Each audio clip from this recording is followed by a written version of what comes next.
Cristo Rey victorioso, te adoramos, bendito Señor. Te has coronado sobre todo nombre, Cristo Rey, Señor.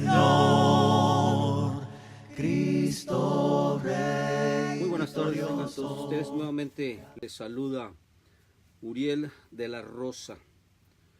Yo soy miembro de la Iglesia de Cristo que se reúne ahí en el 1014 de la South York Road, ahí en West Palm Beach, Florida. Por si tú vives cerca del área, pues te esperamos con los brazos abiertos. Estamos transmitiendo en vivo una vez más desde Boynton Beach, Florida, por esta radio, por internet, Mensajes de Amor para Salvación, y también estamos transmitiendo por la página de Facebook, Facebook Live. Sí, el nombre de la página es Mensajes Salvación. Saludos, Olivia, hermana, que Dios te bendiga. Sí, estamos transmitiendo en vivo. La fecha es 5 de diciembre del 2018. Son las 7:06 minutos, tiempo de el este. Hermana, buenas noches, igualmente, que Dios te bendiga.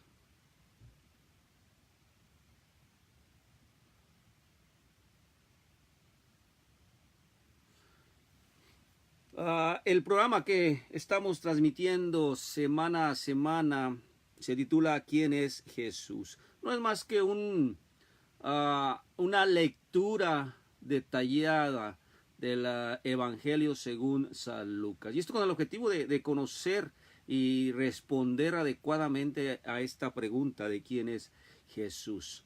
Sí, es como cristianos, es nuestra deber conocer día a día, ¿sí?, quién es Él. Tener un conocimiento adecuado de quién es Jesús, quién fue Jesús mientras estuvo aquí en la tierra. De parte de la Iglesia de Cristo, Palines Cuintla, gracias, hermanos, y bendiciones, que Dios les bendiga. Sí, entonces es importante, Guatemala. Saludos hasta Guatemala, hermanos. Una vez más, que Dios les bendiga. Sí, entonces es importantísimo este estudio. Una vez más se lo digo, la religión cristiana es cristocéntrica. Esto es, todo gira en torno de nuestro Señor Jesucristo, ¿verdad? Jesucristo, yo creo que acabando rápidamente la oración, diría yo, Jesucristo lo es todo, así con estas palabras en mayúsculas, lo es todo para el cristiano, lo es todo para mí, lo es todo para ti, si eres cristiano. Entonces, esto es lo que estamos haciendo en esta noche. Hoy, en esta noche, vamos a ver, a continuar con el capítulo 12, ¿sí? empezando del versículo 4 en adelante. Antes de iniciar, vamos a tener una oración. Padre nuestro, te damos gracias por las bendiciones, por lo bueno que eres con nosotros, por ese gran amor que mostraste para con los seres humanos al mandar a tu Hijo a morir por nosotros, a derramar su sangre para perdón de nuestros pecados. Ahora, por ese perdón hemos sido redimidos, y si estamos en obediencia, Señor, tenemos y lograremos esa gran meta que tienes para con nosotros, y es la corona de la vida.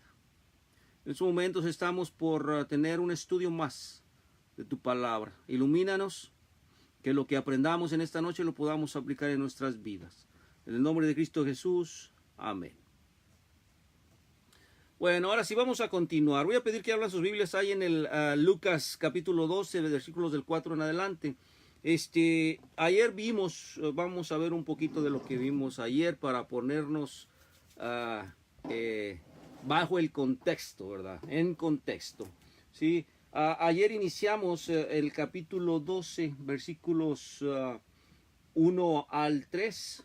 Lo voy a leer y entonces vamos a hablar un poquito, ¿verdad? Esto ya lo vimos el día de ayer, nada más lo vamos a recordar así a manera de resumen.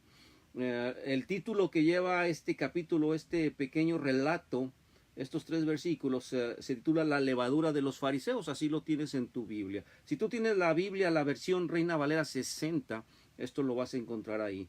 Lo leo, dice, en esto, juntándose por millares la multitud, tanto que unos a otros se atropellaban, comenzó a decir a sus discípulos primeramente, guardaos de la levadura de los fariseos, que es hipocresía. Porque nada hay encubierto que no haya de descubrirse, ni oculto que no haya de saberse. Por tanto, todo lo que habéis dicho en tinieblas a la luz se oirá, y lo que habéis hablado al oído en los aposentos se proclamará en las azoteas. Palabra de Dios. Sí, aquí básicamente nuestro Señor Jesucristo les está diciendo, cuídense ustedes de ser contagiados por estos fariseos y estos escribas. Cuídense ustedes de la hipocresía, ¿verdad? De ser así como son ellos. De eso es lo que les está diciendo aquí nuestro Señor Jesucristo, ¿sí? Una de la acusación principal de nuestro Señor Jesucristo a estas gentes fue esa, ¿verdad? Su corazón malvado. Por fuera aparentaban ser muy religiosos, aparentaban estar con Dios, aparentaban ser unos guías fieles de lo que era la ley de Moisés, pero por dentro no había nada de bondad en sus corazones, no había nada de misericordia, no había nada de compasión, ¿sí? Entonces, eso es ser hipócrita, ¿sí? Eso es ser hipócrita. Hermano Joel, saludos, que Dios te bendiga, saludos a tu familia. Ese es ser hipócrita, y a eso se refiere nuestro Señor Jesucristo. Entonces, básicamente, ¿qué les dice en estos primeros 3 versículos nuestro Señor Jesucristo a los apóstoles? Cuídense, ¿sí?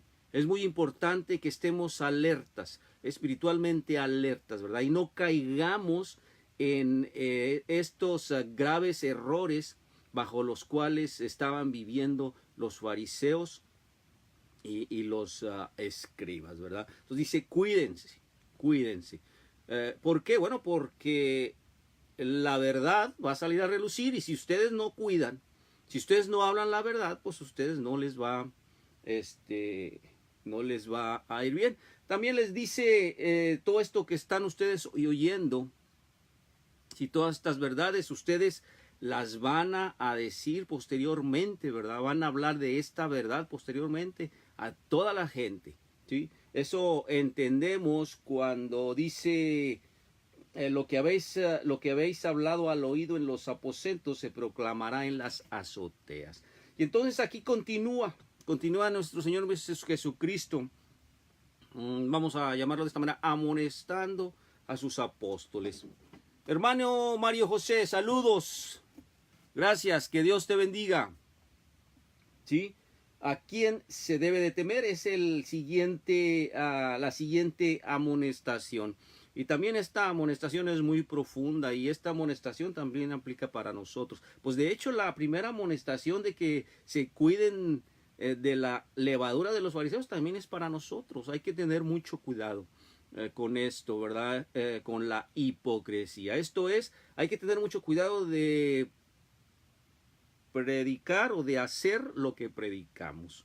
Esto es importantísimo, ¿verdad? No aparentar algo que no somos, ¿sí?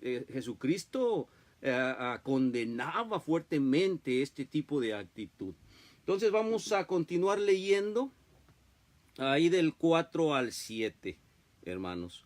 Dice, empezando en el 4, dice, y yo os digo, amigos míos, no temáis a los que matan el cuerpo, y después de esto no tienen nada más que puedan hacer. Pero yo os mostraré a quién debéis de temer. Temed al que después de matar tiene poder para arrojar al infierno. Si os digo, a este temed. ¿No se venden 5 pajarillos por 2 cuartos, y sin embargo ni uno de ellos está olvidado ante Dios? Es más, aún los cabellos de vuestra cabeza están todos contados. No temáis, vosotros valéis más que muchos pajarillos. ¿Sí? De hecho, este es uno de mis la Biblia entera es maravillosa, pero este versículo yo siempre lo tengo bien grabado en mi mente. De hecho, lo tengo impreso en una hoja de máquina con letras grandes ahorita no lo tengo, pero yo lo tenía, suelo tenerlo en mi recámara justo enfrente de mí, ¿sí? Lo primero que me levantaba era ver ese versículo, ¿verdad? Y otros más que tenía sobre la pared, ¿verdad? Con el objetivo de estar siempre acordándome de estas palabras de nuestro Señor Jesucristo. Y este versículo es el 12, el 5 del capítulo 12, ¿verdad? Cuando dice, yo os mostraré a quién debéis temer. Temed al que después de matar tiene poder para arrojar al infierno. Si os digo a este, temed, ¿verdad? Temed a Dios, ¿sí? Temed a Dios. Mientras estamos vivos puede pasar muchos percances, muchos acontecimientos. Básicamente es lo que está diciendo a nuestro Señor Jesucristo aquí, ¿sí? Lo máximo que nos puede pasar es la muerte. En el caso de estos apóstoles, pues iban a pasar por situaciones muy difíciles en su vida, ¿verdad? Diferentes tipos de peligro en su vida. Pues Él les está diciendo, no teman, ¿sí? Témanle a Dios, ¿sí? Que es el que tiene capacidad para echarnos en el infierno. Entonces, anótalo, este versículo, cuando tú lo leas, lo entiendes, ya lo vas a entender, ¿sí? Y que no se te olvide. Es muy importante siempre tener en nuestra mente el estado de alerta, ¿verdad? Estar siempre alerta, estar siempre velando, siempre tener en nuestra mente quién es Él y cuál debe de ser nuestra relación con Él, ¿verdad? El llamado al estado de alerta espiritual, oigan, es un asunto serio y es muy importante aquí. Aquí Jesús advierte que vendrá el tiempo cuando sus discípulos declararán la verdad desde las azoteas de los hogares, ¿sí? Y estos, o sea, los discípulos, serían amenazados de muerte. La verdad del camino de Cristo expone para siempre el modo hipócrita, ¿sí? De las gentes, ¿sí? Hablar de la verdad, hablar de Cristo, ¿sí? Va a exponerse, ¿sí? Siempre a las gentes hipócritas o a los que son hipócritas, ¿verdad? En este caso, a los fariseos y a los escribas. Jesús advierte a sus seguidores que incluso cuando están amenazados con sus vidas, es lo que les estoy diciendo, cuando estén amenazados con sus vidas, como seguramente van a estarlo en cada generación, es mejor que no pretendan algo que no son, ¿sí? Que no nos escondamos, ¿sí? En lo que no somos, porque entonces automáticamente ahí ya estamos perdidos. Y esto originado por el temor de lo que nos puede pasar. Bueno, yo he tenido una bendición, ¿verdad? Yo, cuando nací en mi país, México, bueno, nosotros vivimos en un ambiente hasta cierto punto religiosamente relajado. La gente nos aceptaba como éramos. Entonces no había hostilidad, no había nada en contra de nosotros por el hecho de ser cristiano. Entonces mi vida de niño prácticamente fue normal dentro de lo que cabe, ¿verdad? Una vez que vine a este país, pues aquí este es un país que tiene profundas raíces cristianas. Entonces nuestra integridad, nuestra seguridad, pues no se ve afectada, ¿verdad? Entonces esa información de persecuciones, esa información de los hermanos que han sufrido, que han estado en peligro de muerte, que han estado en persecuciones, pues yo no la tengo en mi mente porque no he pasado por estas situaciones tan difíciles. Entonces yo le pido a mi Dios, ¿sí?, que me fortalezca, y yo me estoy fortaleciendo cada día para si algún día que me llegue a encontrar en este tipo de circunstancias, yo con la convicción, con toda la convicción del mundo, yo diga, yo soy cristiano y yo creo en Dios, ¿sí? Eso es lo que yo estoy diciendo. Hay algunos hermanos, quizás ahorita me estén escuchando, pero hay algunos hermanos en este mundo que están padeciendo persecuciones, que están pasando por problemas en los cuales su vida peligra, ¿sí? Por el hecho de ser cristiano, ¿verdad? Bueno, pues este mensaje es para ellos, ¿verdad? Que sigan adelante, que no se venzan, que el miedo no los venza, que el miedo no los haga ceder, ¿verdad? Que el miedo no los haga cubrirse de una capa, ¿verdad? Para aparentar otra cosa que no es. ¿Sí? Lo que nos dice este versículo, lo que nos da a entender este versículo es que ninguna presión, óyelo bien, ninguna presión es lo suficientemente grande como para que el cristiano se hunda para temer y desempeñar el papel de un hipócrita. Así, a secas, ¿verdad? Nada es grande, no hay presión, ¿sí? Los enemigos de la verdad pueden matar cuerpos humanos, aquí es lo que está diciendo nuestro Señor Jesucristo, pero no pueden matar el alma, no pueden matar el espíritu, ¿verdad? No pueden matar a la persona eterna, ¿sí? Entonces, mantenerse espiritualmente alerta, ¿sí? Es muy importante. Y recuerda que solo Dios tiene el poder de castigar con la muerte eterna. A Él sí hay que temerle, ¿sí? Y esto es de lo que está hablando aquí nuestro Señor Jesucristo. Si el cristiano tiene que temer, que tema a Dios, ¿sí? Temer a Dios es estar vigilantes espiritualmente. Temer a Dios es estar velando, ¿sí? Ya ve, nuestro Señor Jesucristo, esto lo vamos a ver más adelante, es una de las cosas que les pide a los cristianos, ¿sí? Que estén velando constantemente. Entonces, esto significa temer a Dios, ¿verdad? Velar constantemente, ¿verdad? Estar velando. Vigilancia espiritual. Y ya para reforzar un poquito de lo que te estoy diciendo, abre tus Biblias ahí en Eclesiastés capítulo 12, versículo 13.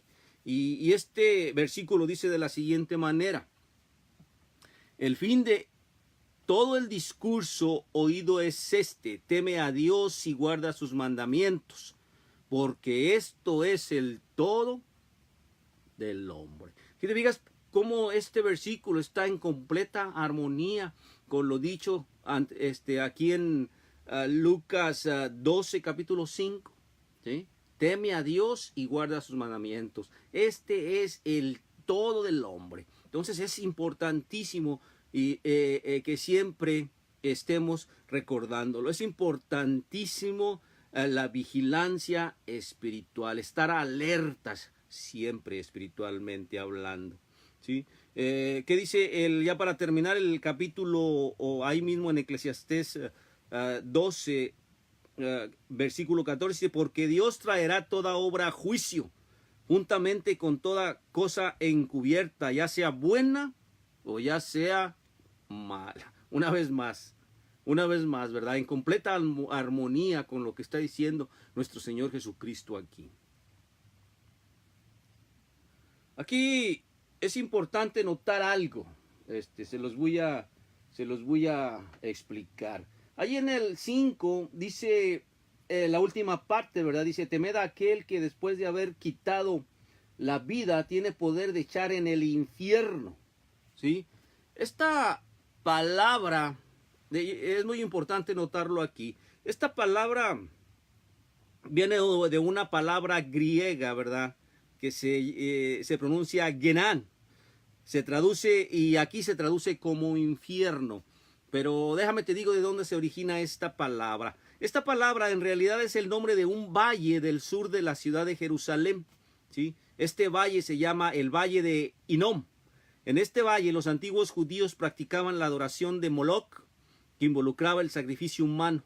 Aquí el rey Josías expresó su aborrecimiento de la idolatría arrojando cadáveres de idólatras muertos a este valle. O sea, este valle se caracterizaba por esto, ¿verdad? Infinidad de cadáveres había en este campo, ¿verdad? Que eran lanzados desde tiempos inmemorables, desde los tiempos de los reyes. El valle también se convirtió en un vertedero de la ciudad, así como un basurero, ¿sí? donde los ídolos paganos y otra parafernalia se quemaba junto con los cuerpos de personas muertas, ¿sí? Entonces, este valle se convirtió en una buena ilustración del infierno, ¿sí? Este valle, cuando nuestro Señor Jesucristo les nombraba este valle, los judíos se daban una idea más o menos, pero se quedaban cortos de lo que en realidad es el infierno, es el castigo eterno. Se quedaban cortos, pero más o menos se daban una idea de lo que nuestro Señor Jesucristo estaba hablando, ¿verdad? En ella fueron arrojados los cadáveres de los animales y de los criminales ejecutados cuyos cuerpos no fueron reclamados, ¿sí? Ahí los gusanos trabajaban incesantemente en la basura. Para consumirlo, los incendios ardían día y noche por la noche. Perros salvajes gruñían y rechinaban los dientes, ¿verdad? Comiéndose porciones comestibles de la basura. Para consumirlo, los incendios ardían día y noche. Por la noche los perros comían lo que les estoy diciendo, ¿verdad? Pero una cosa sí les digo, hermanos. El infierno eterno será infinitamente peor que lo que está aquí descrito, ¿verdad? De cómo nuestro Señor Jesucristo lo describe, ¿verdad? De cómo lo entendían los judíos. Será infinitamente peor que este valle de Hinnom, ¿sí? Porque ahí, en el infierno, el humo del tormento del hombre subirá para siempre jamás. Y esto lo podemos leer ahí en las Revelaciones o Apocalipsis, capítulo 14 del versículo 9 en adelante, y se los voy a leer para que te des una idea de lo que yo te estoy diciendo. Dice: y el tercer ángel lo siguió diciendo en alta voz: si alguno adora a la bestia y a su imagen y recibe la marca en su frente o en su mano, él también beberá del vino de la ira de Dios, el cual es vaciado puro en el cáliz de su ira, y será atormentado con fuego y azufre delante de los santos ángeles y delante del Cordero. El versículo 11 del capítulo 14 en Apocalipsis dice: y el humo del tormento de ellos sube para siempre jamás, y los que adoran a la bestia y a su imagen no tienen reposo ni de día ni de noche, ni cualquiera que reciba la marca de su nombre. Ahí está, ¿verdad? Un lugar de tormento eterno, ¿sí? Un lugar de tormento de día y de noche, ¿sí? Por toda la eternidad, de sufrimiento, ¿sí? Y ya para terminar, ahí en el 14 dice: aquí está la paciencia de los santos, ¿verdad? Los que sí deciden estar con Dios y los que no le niegan. Dice: aquí están los que guardan los mandamientos de Dios y la fe de Jesús. Entonces, de un lado están, ¿sí?, aquellos que le niegan, aquellos que deciden liarse con Satanás, aquellos que son dominados por la hipocresía, ¿sí? ¿Y esos a dónde van? Al castigo eterno, al lago de fuego. Entonces, de esto está hablando nuestro Señor Jesucristo aquí en el capítulo 5, ¿verdad? Perdón, en el versículo 5 del capítulo 12 de Lucas. ¿Sí? Ahorita lo que les acabo de leer es una porción del libro de Apocalipsis, capítulo 14, versículos del 10 al 12. Entonces, continuemos. El discípulo perseguido de Jesús podría sentirse tentado a pensar que el Dios que creó el universo tan vasto difícilmente tendría tiempo de darse cuenta si moría como mártir. Además, una fe débil podría ver la próxima persecución del paganismo sobre el cristianismo como evidencia de que Dios no estaba consciente o era indiferente, ¿sí? ¿Qué es la muerte de un solo cristiano para un Dios que debe de estar extremadamente ocupado manejando este universo infinitamente enorme y complicado? ¿Sí?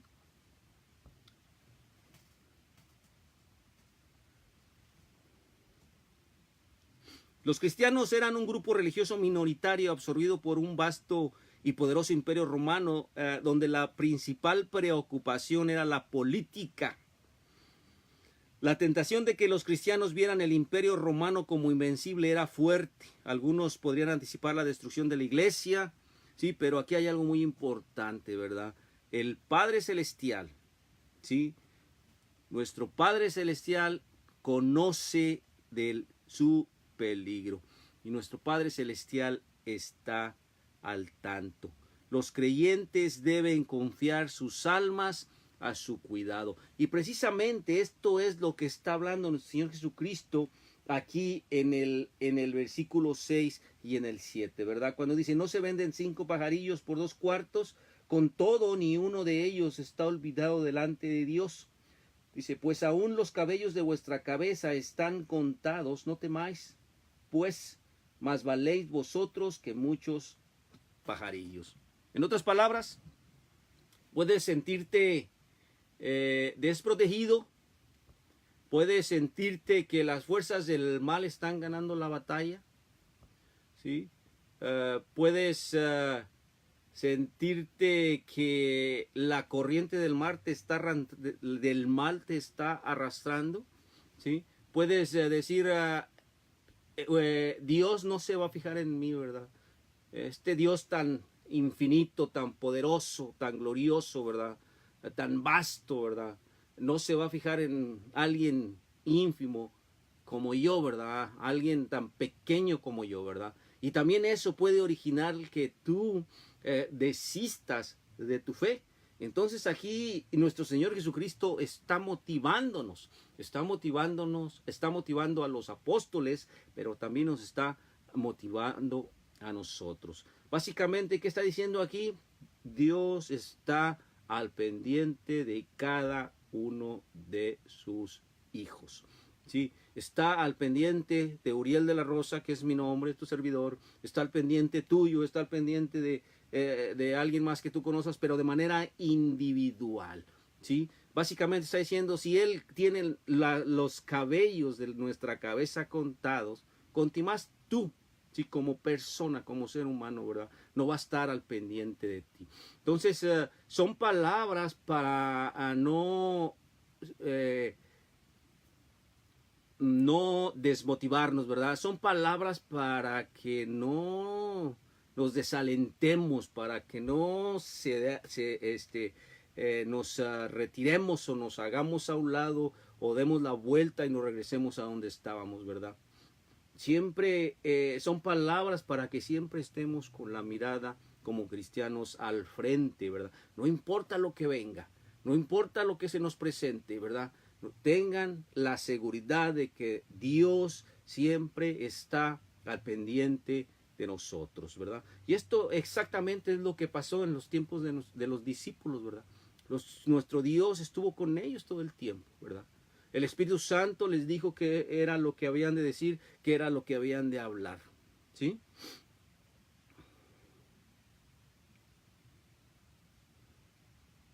Entonces, los creyentes deben de confiar sus almas a su cuidado, ¿verdad? Y aquí está la ilustración y una vez se las vuelvo a decir, ¿verdad? Aquí habla de los gorrioncillos, ¿verdad? 5 gorriones valen tan solo 2 centavos a los ojos del hombre, ¿verdad? Y Dios no se olvida de los gorrioncitos, de los pajarillos, ¿sí? Aquí dice pajarillos, ¿sí? No se olvida de ellos, ¿sí? No se olvida de ellos, contimás de sus hijos, ¿verdad? Contimás de nosotros. Dios, esto también, una vez más se los digo, que no se nos olvide, ¿verdad? Dios está interesado e involucrado en cada detalle de la existencia del hombre. Él tiene cada cabello de cada cabeza humana numerada, ¿sí? Que no se nos olvide, ¿sí? Que no se nos olvide, ¿sí? Acuérdate, cuando venga el peligro, ¿sí? Respeta a Dios y no al hombre. Cuando te sientas en peligro, cuando te sientas con temor, ¿sí? Pero aquí la palabra que utilizan para temor es fobia, o sea que es un temor en exceso, ¿sí? Entonces cuando nos sintamos de esa manera, ¿sí? Indicando peligro inminente, ¿sí? Para nuestras vidas, para nuestra integridad como seres humanos, dice aquí nuestro Señor Jesucristo, no nos olvidemos y temamos a Dios, ¿verdad? No temas al hombre, No temas al hombre, teme a Dios. Vamos a continuar leyendo. Ahí en el versículo 8 del capítulo 12 de Lucas, ¿sí? Dice, y os digo que todo aquel que me confesare delante de los hombres, también el Hijo del Hombre le confesará delante de los ángeles de Dios. Pero el que me negare delante de los hombres será negado delante de los ángeles de Dios. Y todo aquel que dijere palabra contra el Hijo del Hombre le será perdonado. Pero al que blasfemare contra el Espíritu Santo no le será perdonado. Y cuando os trajeran a las sinagogas y ante los magistrados y potestades, no os preocupéis de cómo o qué habéis de responder o qué habéis de decir, porque el Espíritu Santo os enseñará en la misma hora lo que debéis de decir. Palabra de Dios. Muy interesante relato, ¿sí? Este relato sí, les confieso, tuve dificultades para entenderlo, ¿sí? Tuve dificultades para entenderlo. Leí un comentario, leí otro comentario, leí varios comentarios, ¿verdad? Sobre el Evangelio de Lucas, sobre el Evangelio de Mateo, ¿sí? Y vamos a tratar de explicarlo de la mejor manera posible para que tú lo entiendas, ¿verdad? Otro argumento que Jesús tiene para la vigilancia espiritual es la tentación de negar el hecho histórico de la encarnación de Dios en Jesucristo, ¿sí? Ahí está otro problema que pudiera, o que en el tiempo de los apóstoles, ellos sí lo enfrentaron, ¿verdad? Y seres humanos en estos tiempos, algunos lo están enfrentando, a otros, como en el caso mío, lo pudieran enfrentar algún día. Yo no sé, ¿sí? No sabemos cómo se torne o de qué manera se va a tornar en un futuro la situación social en los lugares donde vivimos, ¿sí? No lo sabemos. Pero si llega este momento, nosotros debemos de tener cuidado, ¿sí? De negar el hecho histórico, o escúchalo, de la encarnación de Dios en Jesucristo, ¿sí? Debemos de tener cuidado de negar ese hecho histórico. Debemos de tener cuidado de negarle, ¿sí? Renegarle, ¿sí?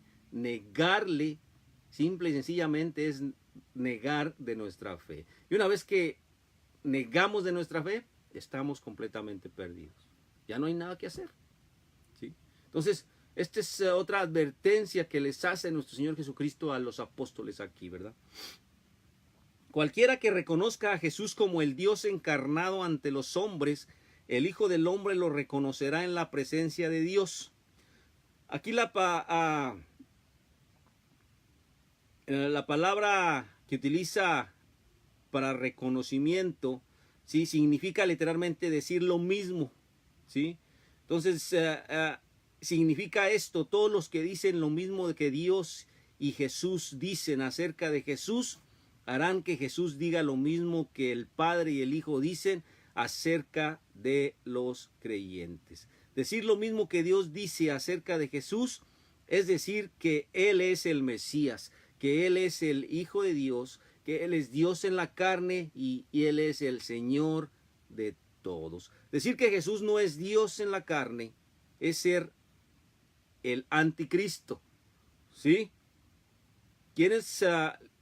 Esto lo encontramos, para reforzar esto que les estoy comentando, lo encontramos en Primera de Juan. Apunta esta cita, también es muy importante. Primera de Juan, capítulo 2, versículos 22 al 25. Y se los voy a leer. Dice: ¿quién es mentiroso sino el que niega que Jesús es el Cristo?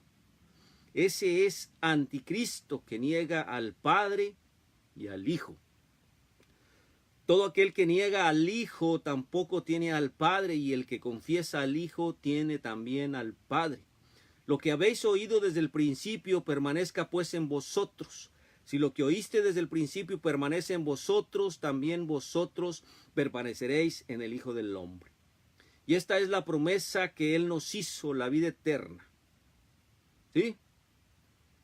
En este sentido, estas palabras se entienden también. Y es prácticamente lo mismo que nuestro Señor Jesucristo está diciendo aquí, le está diciendo aquí a los apóstoles, esta advertencia. Si ustedes me niegan, ¿sí? Pero no solamente la advertencia va sobre los apóstoles, la advertencia va también para estos tiempos.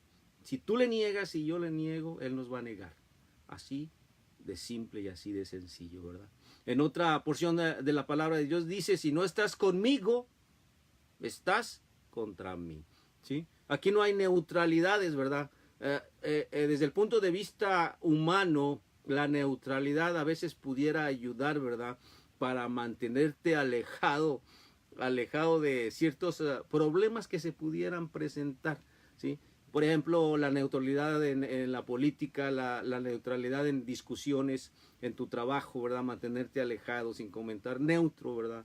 No meterte en cuestiones sin tomar partido para ningún lado ni para otro, en tu trabajo, políticamente hablando, etcétera, etcétera, ¿verdad? A veces la neutralidad ahí ayuda desde el punto de vista humano, pero como cristiano, la neutralidad no te ayuda para nada, ¿sí? Que no se te olvide esto, ¿sí? O estás con Jesucristo o estás en contra de Él, simple y sencillamente, ¿verdad? Si estamos con Él, ¿sí? Si le confesamos, ¿sí? Si aceptamos el mensaje de Dios, Él nos va, ¿qué dice? ¿Sí? Confesar delante de Dios también. Si nosotros confesamos delante de los hombres, le confesamos y le aceptamos, Él nos va a confesar delante de Dios. Entonces no hay neutralidad, no se te olvide, ¿sí? No hay neutralidad, ¿verdad? O estás con Él o estás fuera de Él, o estamos con Él o estamos fuera, ¿sí? ¿Y qué implica estar fuera? Pues estamos del lado del maligno, simple y sencillamente. Entonces, acuérdate, como cristianos, la neutralidad no existe, ¿verdad? ¿Qué dice ahí en Apocalipsis? Nuestro Señor Jesucristo, porque no eres ni frío ni caliente, te desecharé de mi boca, ¿verdad? Ni frío ni caliente, porque eres tibio. Pues en ese sentido se entiende, ¿verdad? La neutralidad. Continuamos, dice, aquí la palabra griega negar, ¿sí? Significa aquel que contradice, aquel que repudia, aquel que renuncia. Eso significa, eso está diciendo aquí nuestro Señor Jesucristo, ¿verdad? Quien contradiga lo que Jesús ha dicho sobre sí mismo o lo que la palabra de Dios dice sobre él, será repudiado, ¿sí? Por Jesús, en presencia de Jesús, en presencia de Dios y en presencia de sus ángeles, ¿sí? Y ahora sí vamos al versículo 10 del capítulo 12, ¿verdad? De repente dice, a todo aquel que dijere alguna palabra contra el Hijo del Hombre, le será perdonado, pero al que blasfemare contra el Espíritu Santo, no le será perdonado. Y aquí es donde, utilizando frases muy populares, aquí es donde me atoré, hermanos. Aquí es donde dije, wow, y aquí bajo qué contexto estamos o vamos a entender este versículo, ¿verdad? El 12:10, ¿sí? Y aquí es donde me esforcé, ¿verdad? Para entenderlo, vamos primeramente a leer una cita ahí en Mateo 12,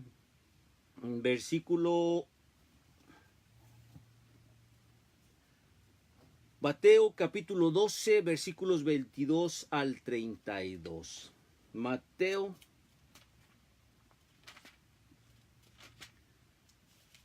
capítulo 12, versículos del 22, ¿sí? Al 32. Y vamos a leerlo. Del 22 al 32. Y dice de la siguiente manera. Dice, bueno, es el relato, ¿verdad? Entonces fue traído a él un endemoniado ciego y mudo y le sanó de tal manera que el ciego y mudo veía y hablaba. Y toda la gente estaba atónita y decía, ¿será este aquel hijo de David? Mas los fariseos al oírlo decían, este no echa fuera los demonios, sino por Beelzebú, príncipe de los demonios. Sabiendo Jesús los pensamientos de ellos, les dijo: todo reino dividido contra sí mismo es asolado, y toda ciudad o casa dividida contra sí misma no permanecerá. Y si Satanás echa fuera a Satanás, contra sí mismo está dividido. ¿Cómo pues permanecerá su reino? Y si yo echo fuera a los demonios por Belzebú, ¿por quién los echan vuestros hijos? Por tanto ellos serán vuestros jueces. Pero si yo por el Espíritu de Dios echo fuera los demonios, ciertamente ha llegado a vosotros el reino de Dios. Porque ¿cómo puede alguno entrar en la casa del hombre fuerte y saquear sus bienes, si primero no le ata, y entonces podrá saquear su casa? El que no es conmigo, aquí está lo que te decía, ¿verdad? No hay neutralidad, ¿verdad? El que no es conmigo, contra mí es, y el que conmigo no recoge, desparrama. Por tanto os digo, y aquí está el punto, ¿verdad? El tema que vamos a tratar. Por tanto os digo, todo pecado y blasfemia será perdonado a los hombres, mas la blasfemia contra el Espíritu no le será perdonada. A cualquiera que dijere alguna palabra contra el Hijo del Hombre le será perdonado, pero al que hable contra el Espíritu Santo no le será perdonado, óyelo bien, ni en este siglo ni en el venidero. En pocas palabras, ni ahorita ni en el tiempo que vendrá. Y si lo ponemos y si lo adecuamos este versículo a estos tiempos, está diciendo: en este tiempo en el cual estamos, ni en el tiempo de los judíos, ni en este tiempo en el cual estamos ahorita, les será perdonado. Y si lo vemos desde el punto de vista de antiguo pacto y nuevo pacto, pudiera decir, ni dentro del antiguo pacto, ¿sí?, los tiempos del Señor Jesucristo, ni dentro del nuevo pacto, ¿verdad? Una vez que nuestro Señor Jesucristo murió, ¿sí? Hermano Roberto, que Dios te bendiga. Saludos a ti y a tu esposa. ¿Sí? Entonces, así vamos a entenderlo. Ahora, vemos que nuestro Señor Jesucristo aquí echó fuera un demonio. Y vemos que estos adversarios de él, estos fariseos, lo están acusando de que el poder que tiene de echar fuera demonios es por Belzebú, ¿sí? Y enseguida nuestro Señor Jesucristo hace una defensa lógica, ¿sí?, de que lo que ellos están diciendo es completamente falso, ¿sí? Básicamente les dice: lo que ustedes están diciendo no tiene sentido, es completamente ilógico, ¿verdad? Y los argumentos, bueno, pues se los da, ¿verdad? ¿Cómo puede cómo puede Satanás luchar contra sí mismo, ¿verdad? O sea, Satanás no puede estar dividido, es ilógico. Entonces, por lo tanto, si yo echo fuera a demonios, es por el Espíritu, ¿verdad? Es por el poder de Dios, ¿sí? El otro argumenta que les da nuestro Señor Jesucristo, pues es cuando les dice: y si ustedes dicen que yo echo fuera demonios por el poder del demonio, entonces ustedes o sus exorcistas en el nombre de quién echan los demonios, ¿sí? Obviamente ahí los judíos, los fariseos iban a decir: no, nosotros si echamos los demonios por el poder de Dios, ¿sí? Pero sí le están acusando a Dios, a nuestro Señor Jesucristo, de todo lo contrario. Entonces, básicamente aquí les dice: tu argumento es inconsistente, ¿verdad? Es ilógico, no tiene sentido lo que estás diciendo. Y enseguida viene esta tercera defensa, ¿verdad? Y aquí es en lo que nos vamos a detener un poquito, ¿verdad? Dice: todo pecado y blasfemia será perdonado a los hombres, pero la blasfemia contra el Espíritu Santo no les será perdonada, ¿sí? Para empezar vamos a definir blasfemia. ¿Qué significa esa palabra, verdad? Bueno, simplemente es calumniar, ¿sí? Es detractarte, es hablar perjudicialmente, ¿sí?, sobre la buena reputación de alguien, ¿verdad? Es calumniarlo, ¿sí? Es detractarnos de lo que dice ser, ¿verdad? Y hablar con el objetivo de perjudicarlo, de perjudicar a esa persona. Eso es blasfemar, ¿verdad? La blasfemia es un discurso impío y de reproche, ¿sí?, perjudicial en contra de la majestad, para la majestad divina, ¿verdad? Que es básicamente que estamos entendiendo por blasfemia del Espíritu Santo. Bueno, pues simple y sencillamente que estos fariseos estaban hablando de manera impía, ¿sí?, de manera perjudicial, ¿sí?, en contra de la majestad divina. ¿Se acuerdan que les decía? Ellos se decían representantes de Dios, ellos se decían que estaban con Dios, ellos se decían que eran servidores de Dios, pero con esto que ellos estaban diciendo, estaban argumentando todo lo contrario, ¿verdad? Y precisamente nuestro Señor Jesucristo de eso los ataca. Ahora vamos a ver, está nuestro Señor Jesucristo directamente hablando con ellos, ¿verdad? En su naturaleza humana, ¿sí? Su naturaleza divina, lo que decía ser Él, Hijo de Dios o Dios, lo demostraba a través de los milagros que Él hacía, ¿verdad? A través de las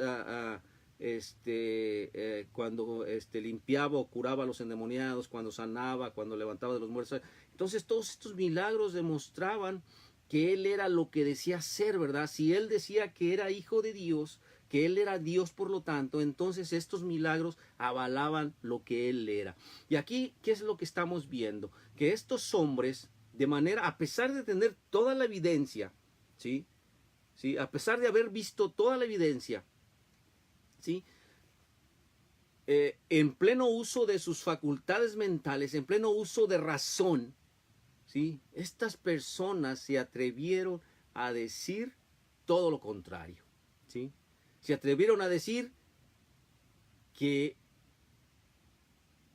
su divinidad, ¿sí?, que el poder que tenía no era divino, no era de la deidad o no provenía de la deidad, Dios y Espíritu Santo, ¿sí? Se atrevieron a decir de una manera deliberada que su poder, ¿sí?, era de proveniente de Belcebú o del demonio, ¿verdad? Y ese precisamente es la blasfemia, ¿verdad? Básicamente, ¿qué está diciendo aquí? Ustedes pueden, como está, acuérdate que está en su naturaleza humana también, ¿verdad? Entonces, desde el punto de vista, ustedes me pueden decir, ustedes me pueden criticar, casi les está diciendo nuestro Señor Jesucristo, ¿verdad? Ustedes pueden decir que soy muy liberal porque me junto con pecadores, o como ustedes dicen, ¿verdad?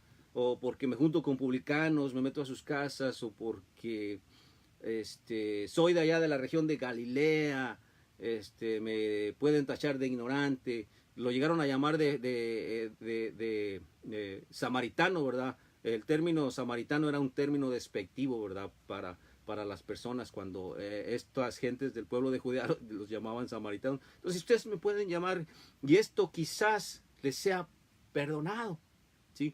Esto quizás les sea perdonado, pero lo que no les va a ser perdonado, ¿sí?, es que blasfemen en contra de la divinidad, es que blasfemen en contra de la deidad. ¿Y por qué? Bueno, simple y sencillamente porque si están blasfemando en contra de la divinidad, en contra de la deidad, de Dios y del Espíritu Santo, entonces el último milagro que efectuó nuestro Señor Jesucristo para demostrar que verdaderamente Él era Hijo de Dios, para demostrar que verdaderamente era Dios, que fue su resurrección, de nada iba a servir. Y como vimos que fue lo que pasó, ¿verdad? Estos hombres, ni siquiera este último milagro los convenció, ¿sí? ¿Sí? Ni siquiera esto los convenció de la divinidad o de la deidad de nuestro Señor Jesucristo. Entonces por eso les dice, porque ya no hay remedio, si ustedes me niegan, si ustedes niegan la divinidad, ¿sí?, si ustedes niegan esa parte de mí que digo yo que soy, ¿sí?, niegan a Dios, niegan al Espíritu Santo, y si ustedes hacen eso, entonces ya no tienen remedio, ya están perdidos, ¿sí?, como pasó con toda esta gente, con todo este pueblo que le dio la espalda, ¿verdad? Como pasó con todos estos líderes, ¿verdad? Con todos estos fariseos, con todos estos doctores de la ley que le dieron la espalda, ¿verdad? Ni aún viendo el último milagro, ¿verdad?, que hizo nuestro Señor Jesucristo para demostrarles que Él era Dios, lograron transformarse, ¿verdad? Muchos, ahí en el primer discurso de Pedro, el día de Pentecostés, ¿verdad? La primera predicación del Evangelio. Ahí vemos que muchos, cuando los acusa Pedro, ¿verdad? Ustedes lo crucificaron, si Dios lo hizo Señor y Dios, y entonces estos hombres se entristecieron y dijeron, ¿qué hacemos? Bueno, pues quizás estos hombres en su tiempo vieron a Jesucristo y a lo mejor también lo criticaron, ¿sí? Pero estos hombres se dieron cuenta de su resurrección y en ese momento estos hombres sí se arrepintieron, ¿sí? Entonces aquí a esto se refiere cuando dice todo pecado, todo pecado y blasfemia será perdonado a los hombres, ¿sí? Cualquiera que digiere alguna palabra contra el Hijo del Hombre le será perdonado. Entonces a esto se refiere, ¿verdad? Pero una vez que que las personas de manera consciente y deliberada, ¿verdad? En pleno uso de sus facultades mentales, aún a pesar de la evidencia que se les muestra, aún a pesar de los hechos que se les muestran, si lo niegan, entonces eso es blasfemar y entonces ya no tienen remedio, ¿verdad? Porque no hay nada en este mundo que los vaya a convencer.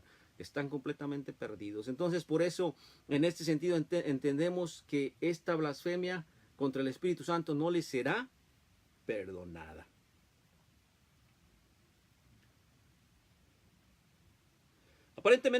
Aparentemente Jesús quiere advertir que pronto vendrá el tiempo cuando el plan redentor de Dios sea tan indiscutiblemente validado y la deidad de su Hijo tan inequívocamente confirmada. De lo que estamos hablando.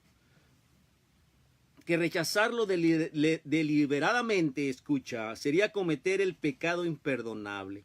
Mientras Jesús caminaba por la tierra, lo que te estoy diciendo, en un cuerpo humano, la revelación completa de su deidad no se había demostrado de manera plena e innegable. Esta demostración esperó en su resurrección. Antes de la resurrección, los hombres pueden decir una palabra en contra del Hijo del Hombre y tropezar con la idea de que Dios habita en la carne. Es posible que continúen teniendo dudas acerca de Jesús, que incluso llevaría a muchos a ellos a crucificarlos en su ignorancia e incredulidad, ¿verdad? Y esto sería perdonado, ¿sí? Pero si después de que el Espíritu Santo viniera en su ministerio de validación de testimonios, ellos deberían de creer y arrepentirse. Pero pecar contra el testimonio, completo, definitivo e incuestionable del Espíritu Santo, este es un pecado que no se puede perdonar. En pocas palabras, estas personas ya no tienen remedio. Hermana Lourdes, que Dios te bendiga, gracias. ¿Sí entiendes? El pecado imperdonable ya no hay remedio si tú blasfemas o si tú te expresas en contra de la deidad, ¿verdad?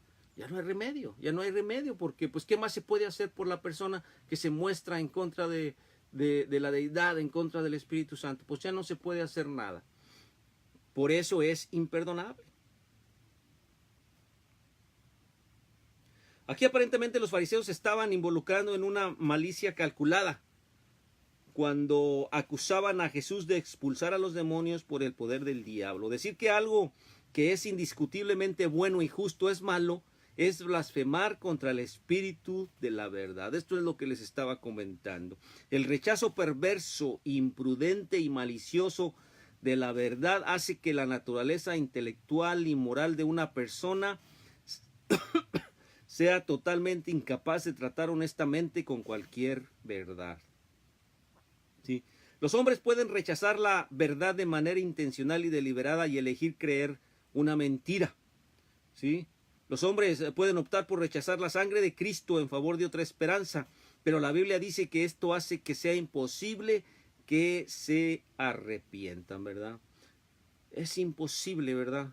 Ya sabemos que para vida de que Dios nos reconozca como sus hijos, necesitamos de tener un arrepentimiento real, ¿verdad? Es importantísimo, ¿verdad? Eso. Pero si no lo hay, la persona o el ser humano no tiene remedio.